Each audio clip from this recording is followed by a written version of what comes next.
Sekarang Khilafatul Muslimin mulai menjadi sasaran perhatian. Kita insya Allah selama ini tidak pernah mengganggu siapa-siapa. Tidak mengganggu pemerintahan yang ada ini, kita tidak ganggu. Kita tidak pernah melakukan demo-demo di mana-mana, tidak pernah. Ya. Kita tidak pernah melakukan kegiatan-kegiatan yang anarkis. Alhamdulillah. Beberapa sahabat warga khilafah ini yang tadinya mereka itu adalah penjahat-penjahat dalam tanda kutip, yang biasa suka bunuh-bunuh orang, yang biasa suka ngerampok-ngerampok, kemudian bergabung ngaji bersama kita menjadi orang baik. Yang tidak pernah sholat mulai sholat, yang tidak pernah baca Quran mulai belajar alif ba ta, yang tidak pernah tahu apa itu Islam mulai tahu. Kita mengadakan pengajian alhamdulillah setiap hari, setiap pekan, minimal 2 kali sepekan kita mengadakan pengajian, mengadakan majelis-majelis taklim.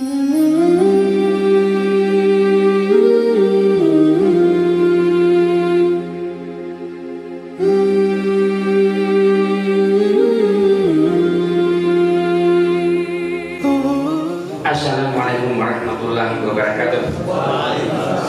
Yang menjawab boleh dari Indonesia Timur, boleh dari Indonesia Barat, atau dua-duanya menjawab. Ini pertanyaan mungkin agak sulit. Dalam situasi yang sekarang ini kita hadapi, bukan hanya di Bandar Lampung tapi untuk seluruh jamaah Khilafatul Muslimin, sepertinya apa ya? Kita tahu tapi tidak tahu gitu. Situasinya ini kan. Ingin dikatakan tapi tidak boleh dikatakan. Dalam situasi seperti ini, sikap apa yang paling bijak kita lakukan? Itu aja. Terima kasih. Assalamualaikum warahmatullahi wabarakatuh. Bismillahirrahmanirrahim. Assalamualaikum warahmatullahi wabarakatuh. Alhamdulillah, salatu wassalamu ala rasulillah wa ala alihi wa ashabihi wa mawalah. Asyhadu an la ilaha illallah wa asyhadu anna Muhammadan rasulullah.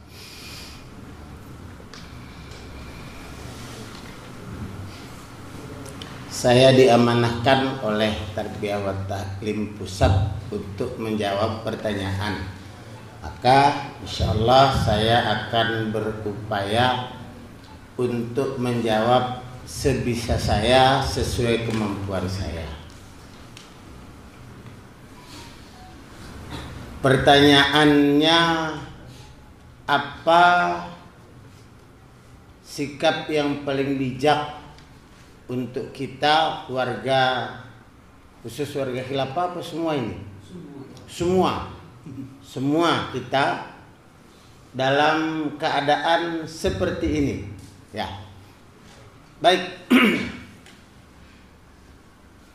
Keadaan seperti ini itu yang dimaksud apa juga tidak dijelaskan, tetapi insya Allah ada di antara kita yang bisa memahaminya maksud beliau, atau mungkin juga secara umum yang dengar live di mana-mana barangkali ada juga yang belum paham maksudnya situasi seperti ini tuh yang bagaimana. Ya. Baik. Untuk supaya jawaban ini bisa dipahami, maka saya sampaikan yang dimaksud beliau situasi seperti ini itu adalah bahwa jamaah Khilafatul Muslimin saat ini mulai menjadi sasaran perhatian dari beberapa pihak yang barangkali beberapa oknum yang tidak suka dengan kekhalifahan Islam ini kemudian mulai mencari-cari alasan untuk memojokkan Islam dan memojokkan Khilafatul Muslimin. Seperti yang kita sudah lihat bersama yang sudah dilakukan terhadap kelompok kaum muslimin yang lain. FPI misalnya di beberapa daerah, di beberapa tempat, orang-orang banyak yang bangga dengan FPI, yang begitu hebatnya memberantas kemaksiatan dan begitu aktifnya membantu orang-orang yang tertimpa bencana. Tapi kemudian diberangus dan dianggap tidak sesuai dengan Pancasila dan Undang-Undang Dasar 45. HTI misalnya dengan ide khilafahnya kemudian menjadi suatu organisasi yang terlarang tanpa mempunyai hak untuk pembelaan. Sekarang Khilafatul Muslimin mulai menjadi sasaran perhatian. Kita insya Allah selama ini tidak pernah mengganggu siapa-siapa, tidak mengganggu pemerintahan yang ada ini, kita tidak ganggu. Kita tidak pernah melakukan demo-demo di mana-mana, tidak pernah. Kita tidak pernah melakukan kegiatan-kegiatan yang anarkis. Alhamdulillah, beberapa sahabat warga khilafah ini yang tadinya mereka itu adalah penjahat-penjahat dalam tanda kutip, yang biasa suka bunuh-bunuh orang, yang biasa suka ngerampok-ngerampok, kemudian bergabung ngaji bersama kita menjadi orang baik. Yang tidak pernah sholat mulai sholat, yang tidak pernah baca Quran mulai belajar alif ba ta, yang tidak pernah tahu apa itu Islam mulai tahu. Kita mengadakan pengajian alhamdulillah setiap hari, setiap pekan, minimal 2 kali sepekan kita mengadakan pengajian, mengadakan majelis-majelis taklim. Khilafatul Muslimin ini secara keorganisasian bernaung di bawah Yayasan Pendidikan Khilafatul Muslimin yang terdiri dari pendidikan formal dan pendidikan non formal. Pendidikan formalnya itu pondok-pondok pesantren dengan izinnya yang resmi. Kemudian pendidikan non formalnya itu majelis-majelis taklim di kemaskulan-kemaskulan dan seterusnya dan seterusnya. Ada satu sandungan rupanya yang walaupun sandungan itu adalah sebuah kebohongan, ya, yaitu protokol kesehatan yang kita dengar, yang kita kenal dengan singkatan prokes, ya. Memakai masker yang kita yakin dan semua orang juga yakin dan semua dokter juga yakin bahwa tidak sedikit pun masker itu bisa menghalangi masuknya virus ke dalam hidung. Tetapi semua kita harus memakainya. Tetapi di beberapa tempat juga terjadi kerumunan-kerumunan tanpa masker juga, ya. Dan itu sudah menjadi rahasia umum, rahasia publik. Maka beberapa amir wilayah dalam kekhalifahan ini sudah mulai menjadi sasaran. Ya. Itulah kenyataan yang ada.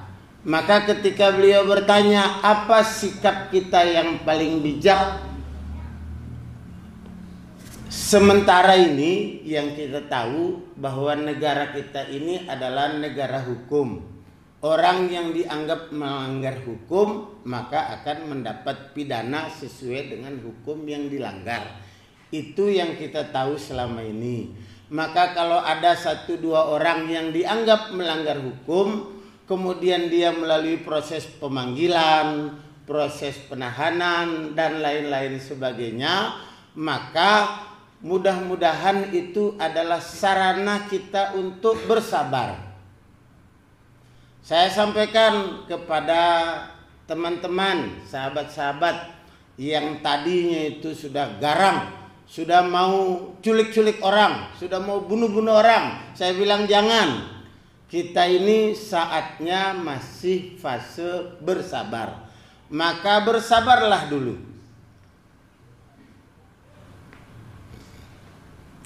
Bersabar saja dulu. Ya. Jangan dibuka-buka tutup termos itu. Ya. Kalau tutup termos itu sering sebentar-bentar dibuka, nanti pas waktunya ngopi, airnya sudah dingin. Tutup saja yang erat, biar dia tetap panas di dalam. Ya. Maka ketika waktunya dibuka tutup termos itu, mudah-mudahan airnya masih panas, masih bisa ngopi.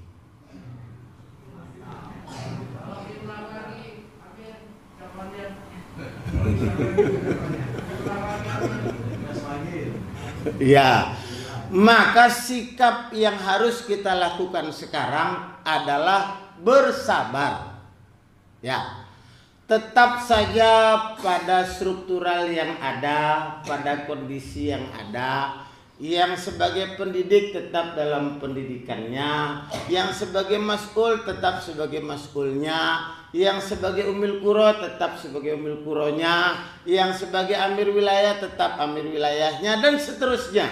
Yang tetap melaksanakan tugasnya dengan sungguh-sungguh, dengan sabar, berharap ridha Allah. Jangan ganggu-ganggu orang lain.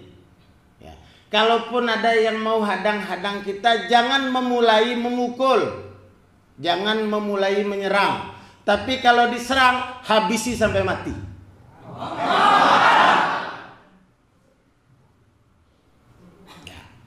Jangan sampai masih hidup, karena nanti kalau dia masih hidup, nanti dia tersiksa, kasihan dia. Ya. Kesihan dia tersiksa, nanti pukul patah kakinya, patah tangannya, terus dia hidup lama, kasihan tersiksa. Kita itu harus rahmatan lil alamin, kasih sayang. Jadi kalau mau bunuh orang dengan pedang yang tajam, dengan pisau yang tajam, langsung kirim sudah dia kemana harusnya dia pergi.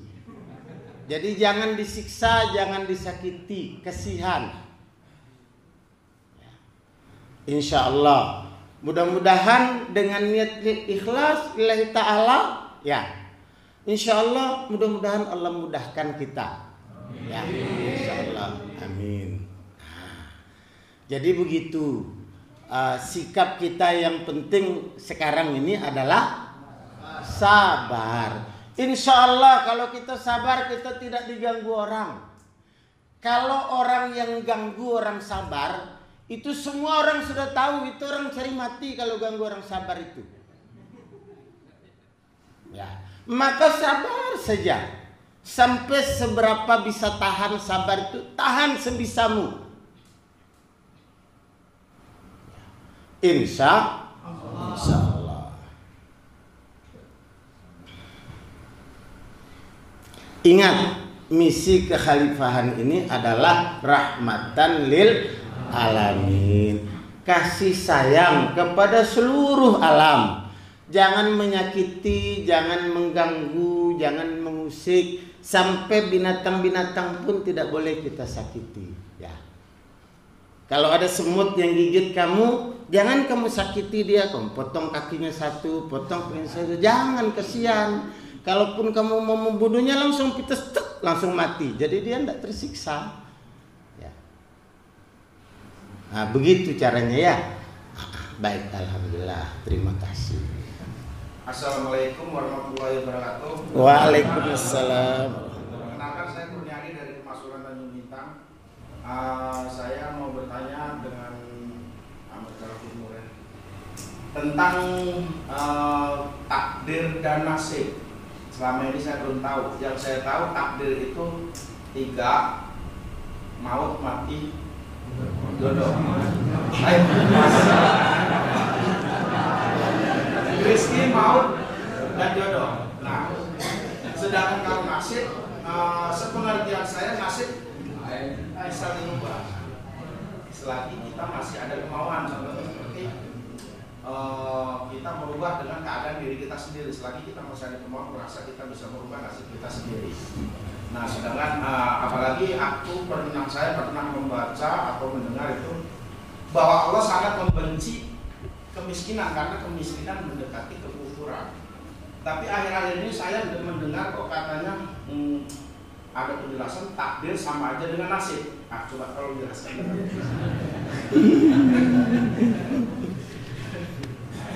Assalamualaikum warahmatullahi wabarakatuh. Wah.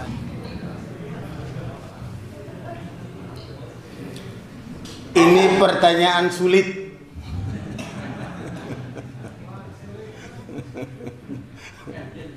Iya. Kalau mengkaji masalah takdir saja, belum nasib, baru takdir saja, sehari semalam masih belum cukup. Ya, belum lagi mengkaji masalah nasib. Cuma itulah uniknya Islam itu, sesulit-sulitnya ada cara gampangnya. Iya, ada cara gampangnya. Cara gampangnya bagaimana? Ya, Allah sudah mentakdirkan sesuatu, kejadian di muka bumi ini sudah ditakdirkan oleh Allah. Sudah ada qada dan qadarnya. Si A mati kapan, lahir kapan, rezekinya bagaimana, jodohnya bagaimana, itu sudah Allah tentukan semuanya. Ya. Nanti dia akan menikah dengan siapa, nanti akan lahir anaknya bagaimana, berapa orang anaknya, dan seterusnya itu sudah ditentukan oleh Allah semua. Maka kalau sudah terjadi takdirnya itu, maka kita bilang itu sudah nasibnya. Ya, nasib itu adalah sesuatu yang sudah terjadi dari takdir itu. Kecelakaan, curat, hampir mati. Kalau hampir mati itu mati apa hidup? Hidup, hampir mati.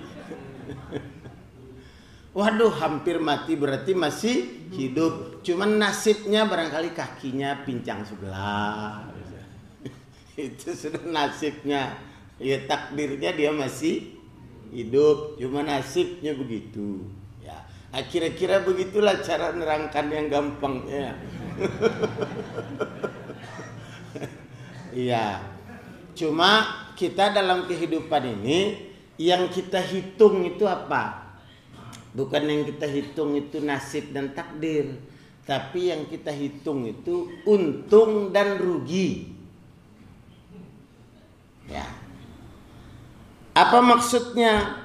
Dalam kehidupan ini ya, ada orang yang beruntung, ada orang yang rugi. Kita tidak boleh keliru memaknai mana orang beruntung dan mana orang rugi itu. Jangan sampai keliru.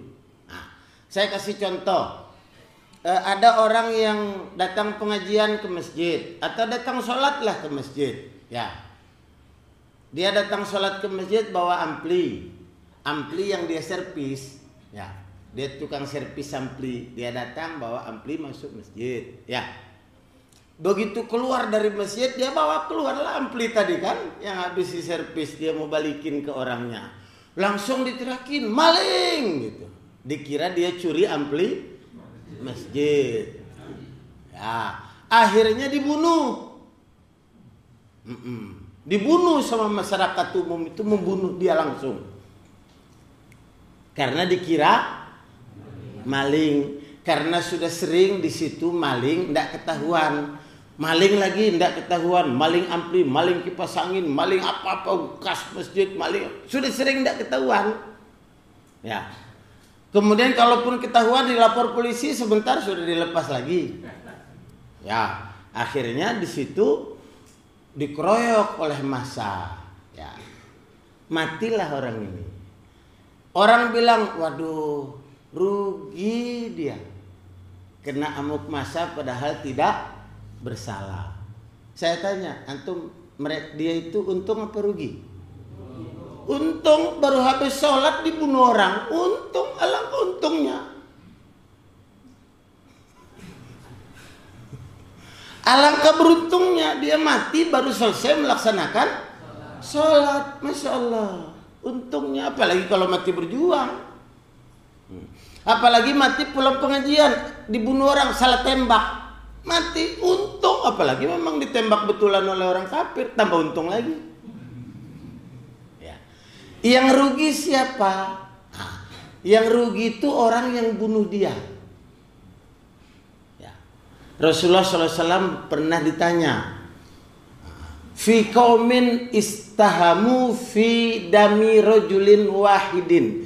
Bagaimana ya Rasulullah kalau ada satu kaum, satu kelompok massa, ya, yang mereka itu secara sepakat keseluruhan merenggut satu nyawa satu orang, fidami, menumpahkan darah nyawa satu orang. Bagaimana itu ya Rasulullah? Rupanya hukum dulu zaman jahiliyah itu kalau amuk massa itu nggak ada hukumnya, tidak bisa diadili karena massa. Sama juga kayaknya kayak sekarang juga ya. Itu Rasulullah ditanya, bagaimana ya Rasulullah hukumnya menurut Islam? Apa kata Rasulullah?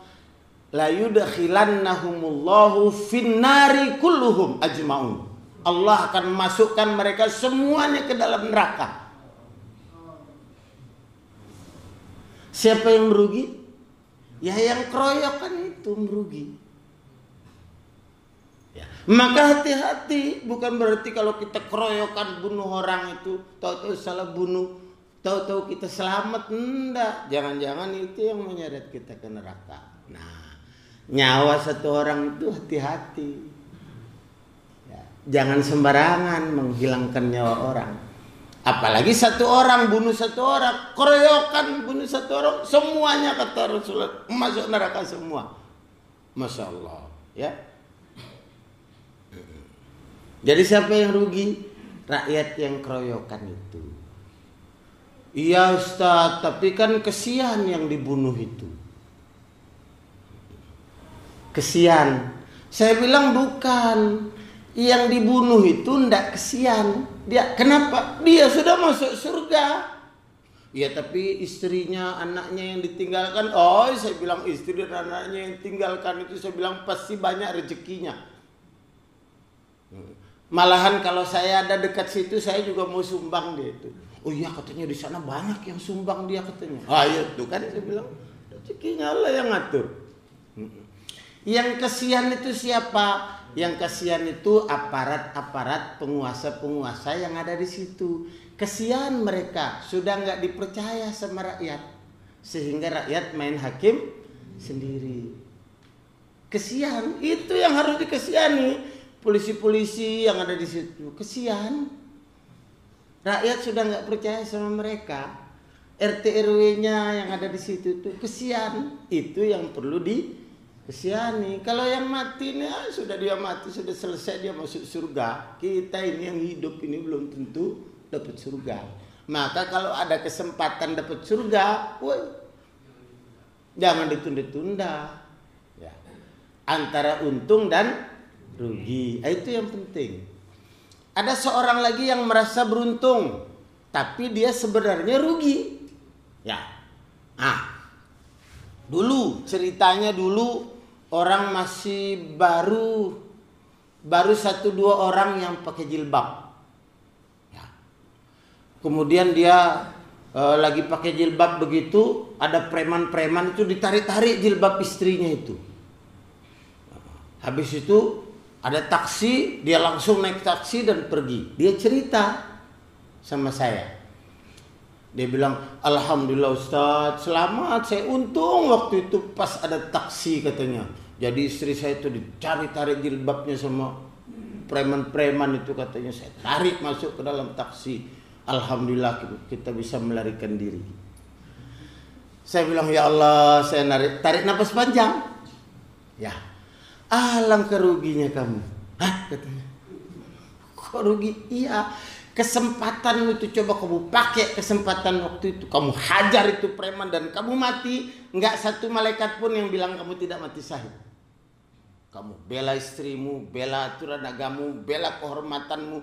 Ketika itu hajar dia, mati kamu di situ, mati syahid. Istrimu mati juga, mati syahid juga. Wih, alangkah beruntungnya, langsung kamu di taman-taman surga dengan bidadari-bidadarinya. Wah, alangkah indahnya. Tapi saya bilang dasar memang belum rezeki kamu.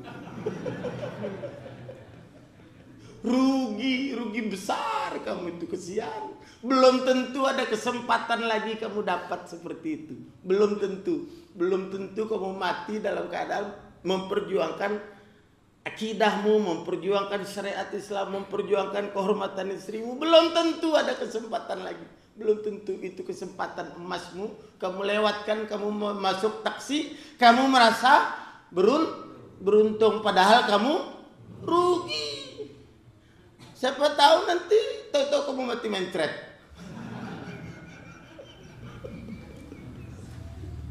Alangkah ruginya. Untung aja dia tidak mau lari taksi itu terus tahu-tahu tumburan. Nah begitu. Jadi jangan sampai kita keliru mana yang beruntung dan mana yang merugi. Itu yang lebih penting untuk kita perhatikan daripada mengurus urusan nasib-nasib itu urusan Allah itu sudah. Ya, selesai. Sebelumnya saya memperkenalkan dulu, namanya Maher, kemaskulan dulu saya. Tapi saya ingin izin dulu kepada Tapi Wakil Besar. Ini sebetulnya bukan pertanyaan, tapi karena tadi menanyakan Ustaz Zulkifli Rahman menjawab pertanyaan. Tapi ini saya bukan meminta untuk saya tidak bertanya pada kesempatan ini, tapi saya memohon atau kami memohon kepada Ustaz Zulkifli Rahman agar untuk mendoakan khalifah kita, para amir kita, para masul kita dan warga pada kaum muslimin, khususnya warga Islam muslimin, agar supaya kita bertambah iman kita, bertambah keyakinan kita kepada Allah Subhanahu wa taala dan menjadikan lebih erat lagi ukhuwah kita dan merapatkan barisan kita. Mohon nanti kami atau saya pribadi memohon kepada Ustaz Zulkifli Rahman agar memimpin doa kepada kita semua. Demikian. Baik, saya garis bawahi ini maksudnya ini mohon didoai khalifah kita yang di dalam perjalanan safar ini tidak ada halangan apa-apa, maksudnya ini. Ya. Beliau itu sampai saat ini yang biasanya sudah berada di tengah-tengah kita, mungkin karena masih banyak dakwah-dakwah yang beliau sampaikan sehingga belum sampai di tengah-tengah kita. Ini maksudnya mohon didoakan. Di satu sisi kita suruh sabar, ya. Di satu sisi kita suruh cari mati. Sekarang kesempatan kita cari mati ini kan? Mana yang Saya nggak tahu mau jawab bagaimana, sebab sepertinya beliau sudah paham maksud saya itu.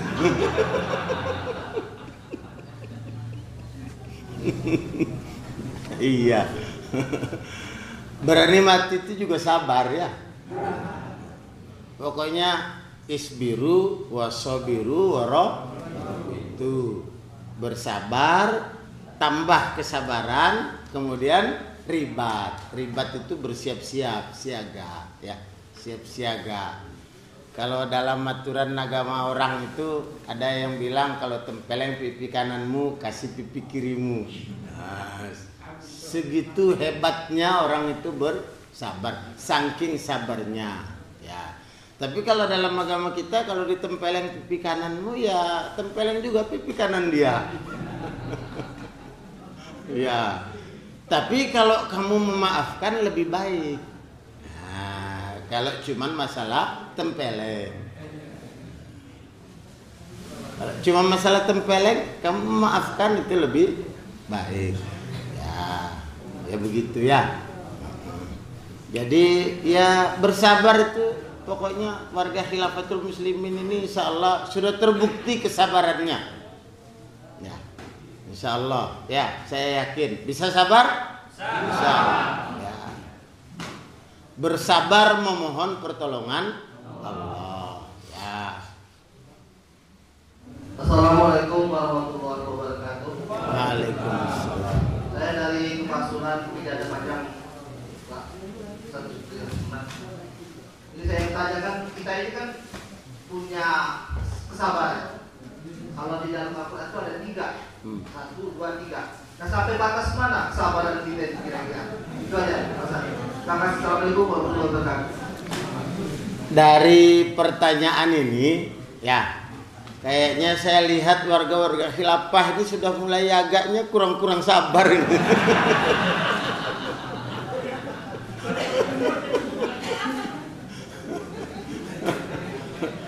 Ibarat orang yang lagi nanjak bukit itu ya, nanjak gunung, ya. Ini masih jauh kan ini.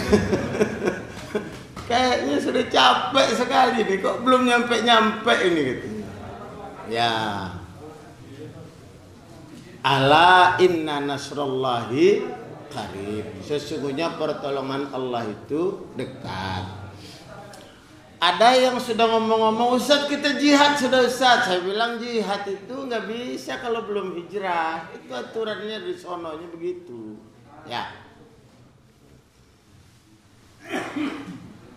Iman hijrah baru jihad. Ya. Jadi nggak usah jihad-jihad, nggak usah pikir-pikir jihad dulu. Kita pikir sabar dulu. Tapi kalau untuk pembelaan, ya lain cerita ya. Kita diserang misalnya, perampok nyerang kita, terus tunggu perintah kita baru balas, ya enggak. Kalau ada perampok serang kita, terus serang saudara kita, nggak pakai nunggu perintah. Tapi itu namanya spontan, bukan merencanakan. Ya, kalau merencanakan jihad itu nggak usah pikir-pikir ke sana. Pokoknya warga Khilafatul Muslimin itu insya Allah masih bisa sabar, insya Allah. Ya, masih bisa? Alhamdulillah. Baik, terima kasih ya. Tadi kalau ditanya sampai mana batas sabar itu enggak pakai ada batas-batasnya. Pokoknya sabar saja. Iya. Sampai batas setan. Iya. Sampai kapan? Iya sampai dia sendiri yang menentukan batasnya si sabar itu.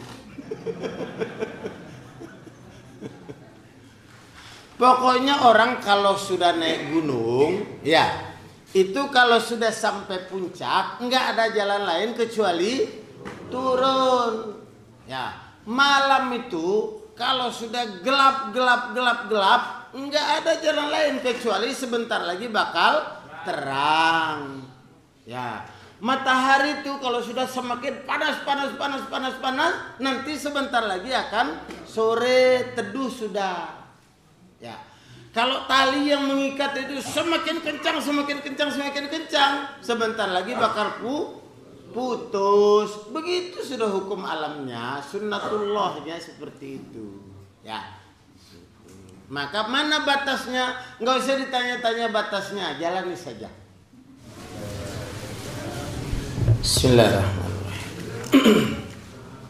Ya, yang masih ngunyah-ngunyah pending dulu, kita beristighfar bersama, mohon ampun kepada Allah Subhanahu wa taala. Semoga majelis kita ini Allah beri keberkahan, semoga Allah ampuni dosa-dosa kita dan Allah sayangi kita. Mari kita beristighfar bersama-sama. Astagfirullahaladzim. A'udzu billahi minasyaitonir rajim. Bismillahirrahmanirrahim. Allahumma shalli ala Muhammad.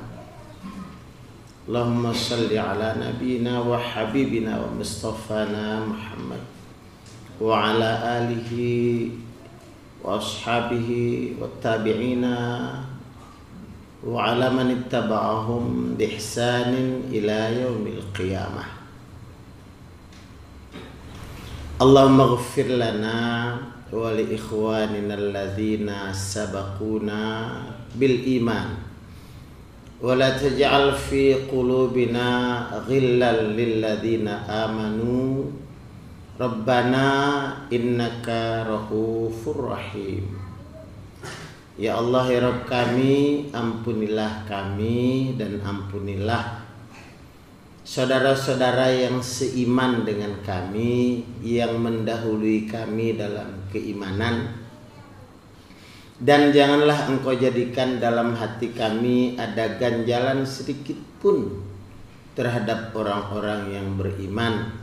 Ya Rabb kami, Engkau maha santun dan maha penyayang.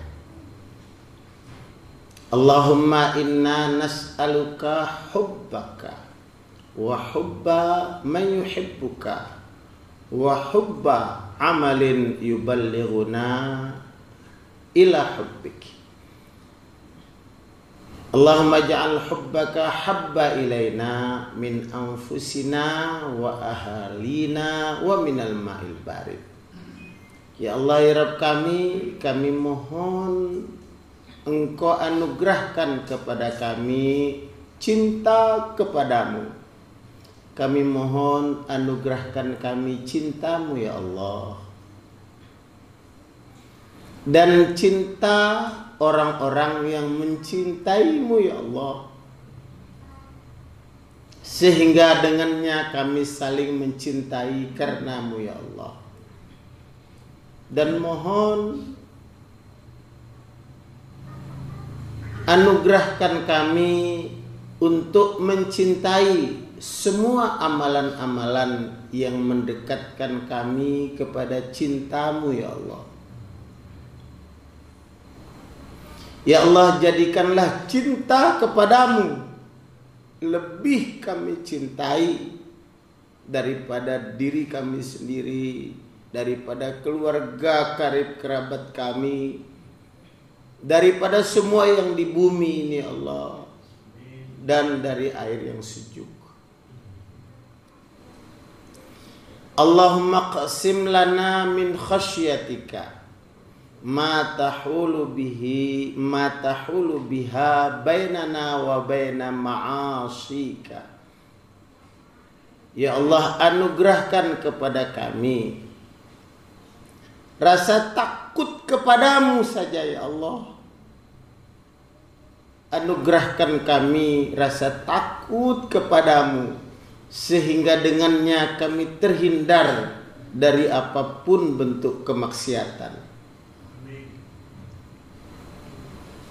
Wa min ta'atika ma tuballighuna biha jannatak.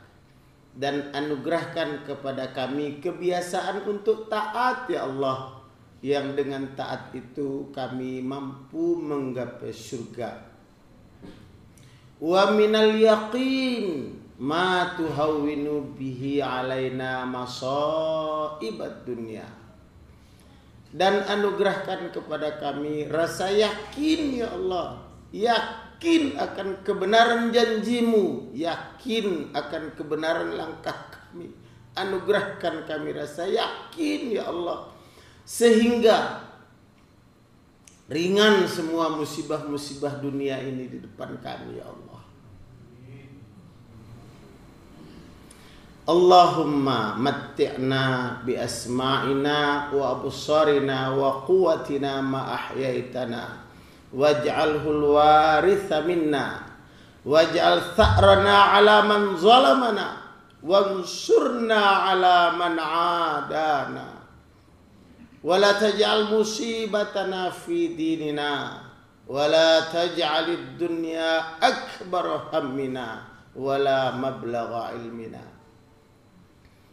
Ya Allah, ya Rabb kami, anugerahkan kenikmatan kepada kami untuk tetap mampu menggunakan penglihatan, pendengaran dan kekuatan kami dengan baik dan sehat ya Allah. Selama hayat masih di kandung badan kami ya Allah. dan anugerahkan kemampuan kepada kami untuk membalas orang-orang yang menzolimi kami, ya Allah.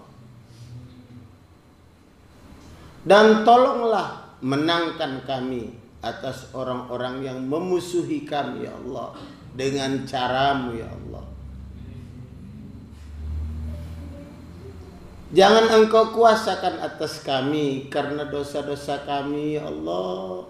Jangan engkau kuasakan atas kami karena dosa-dosa kami, ya Allah. Orang-orang yang tidak takut kepadamu dan tidak sayang kepada kami, ya Allah. Allahumma a'izzal Islam wal muslimin. Ya Allah,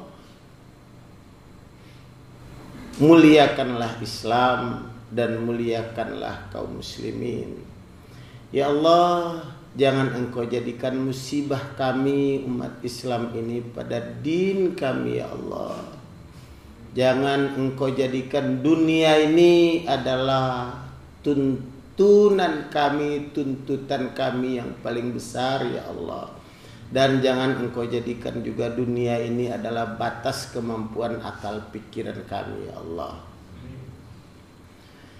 Rabbana amanna bima anzalta wattaba'na rasul faktubna ma'as syahidin. Ya Allah, saksikanlah kami ini beriman kepada apa yang Kau turunkan, ya Allah. Maka pakailah kami, ya Allah, untuk memperjuangkan din-Mu, ya Allah. Ya Allah, kami mohon kepadamu, lindungi kami, lindungi para pemimpin kami, ya Allah. Lindungi para pemimpin kami, ya Allah. Lindungi, ya Allah, amir-amir kami, lindungi, ya Allah. Jaga dia, ya Allah. Jaga semua, ya Allah. Jaga, ya Allah.